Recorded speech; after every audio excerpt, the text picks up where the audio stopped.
Ready. ప్రకాశం జిల్లా తరఫున ఒంగోలు పట్టణంలో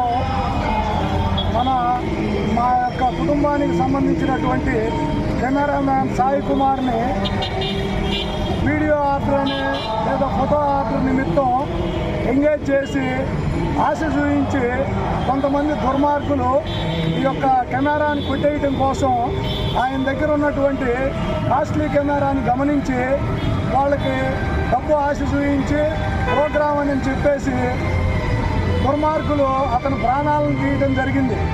ఏదైనా కష్టపడి సంపాదించాలా లేదంటే ఇంకా 10 మంది సహకారం తీసుకొని ఏ విధంగా బతకాలో తెలుసుకోవాలి, కానీ ఇలా ప్రాణాలు తీయటం అనేది దుర్మార్గమైనటువంటి విషయం.